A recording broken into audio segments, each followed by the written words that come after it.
Just ఒక 2 months అయింది sir retire అయ్యి. నేను తెలంగాణ విద్యావంతుల వేదికలో సరే పనిచేసినాం. TBTF Telangana progressive teachers federation state కౌన్సిలర్‌ని. సూర్యాపేట మాది లోకలు. సైన్స్ టీచర్‌గా ఉన్నాం కాబట్టి సరే మాకు జస్ట్ ఈ చూసి గ్రూప్స్‌లో చూసి నేను ఈ ఇంట్రెస్ట్ తోటి రావడం జరిగింది సార్ సూర్యాపేట నుంచి.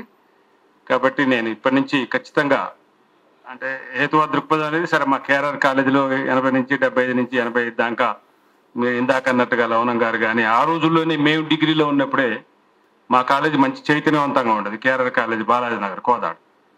ఆ రోజుల్లోనే వీళ్ళందరూ రావటం, ఆ రోజుల్లోనే గద్దర్‌ని మా కాలేజీకి తీసుకొని రావటం, వరవరరావు సార్‌ని తీసుకొని రావటం, ఇంకా బాలగోపాల్ సార్‌ని తీసుకొని రావటం అంటే ఎన్నో సార్లు జరిగింది. ఆ రోజుల్లోనే మేము కేఆర్ఆర్‌కి అంత చైతన్యవంతంగా ఉండేది. సరే టీచర్‌గా పనిచేసి రిటైర్ అయ్యాను. ఇప్పటి నుంచి ఖచ్చితంగా దీని మీద మనం చాలా ఎఫర్ట్ పెట్టాల్సిన అవసరం అయితే ఉన్నది. యాస్ ఎ టీచర్‌గా నేను కూడా ఏకీభవిస్తూ ముందు ముందు జరిగేటువంటి ప్రతి కార్యక్రమంలో నేను రిటైర్ అయి ఉన్నా కాబట్టి ఖచ్చితంగా ఇన్వాల్వ్ అయ్యి ఈ ప్రయత్నంలో నా వంతు కర్తవ్యాన్ని నేను మీతోటి పాలు పంచుకొని ఒక చైతన్యాన్ని ఎందుకంటే సొసైటీ బాగలేదు ప్రస్తుతం పరిస్థితి మనం చూస్తా ఉన్నాం.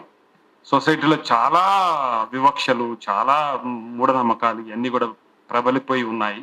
ఆ రోజుల్లో కాలేజీలలో ఒక చైతన్యం ఉండేది. ఆ రోజుల్లో బయటకొచ్చిన కాలేజీ స్టూడెంట్స్‌లో సమాజాన్ని గురించి ఒక అవగాహన ఉండేది. సమాజంలో ఒక హేతువాద దృక్పథం ఉండేది. ఈ రోజుల్లో కాలేజీలో బయటికెళ్ళే పిల్లగాళ్ళంటే వాళ్ళంతా గూడా సంస్కృతి, ఆచారాలు, సాంప్రదాయాలు, అంతా గూడా ఘోరమైన పరిస్థితులలో ఈ రోజు ఉంది. ఈ రోజులలో మరి ఆ రోజుల్లో ఉన్నటువంటి లెఫ్టిస్ట్ ఓరియంటేషన్ అనేది ఈ రోజుల్లో లేదు. కాబట్టి ఆ చైతన్యం అనేది చచ్చిపోయింది. ఈ కాలేజీలలో బయటకొచ్చే సరుకంతా కూడా దాదాపు 50%, 60% మతాలు, కులాలు, ఆచారాలు, సాంప్రదాయాలు వాడెదురుంగా మాట్లాడేటట్లేదు. డిగ్రీ స్టూడెంట్స్ కాబట్టి మనం ఖచ్చితంగా మన ఈ చైతన్యాన్ని ముందుకు తీసుకుపోవాలని ఆ ఆవేశం నాలో కూడా ఉందని నేను కూడా మీ ఎమ్మటి సదా నడుస్తా అని తెలియజేస్తూ ముగిస్తాను సార్. Thank you.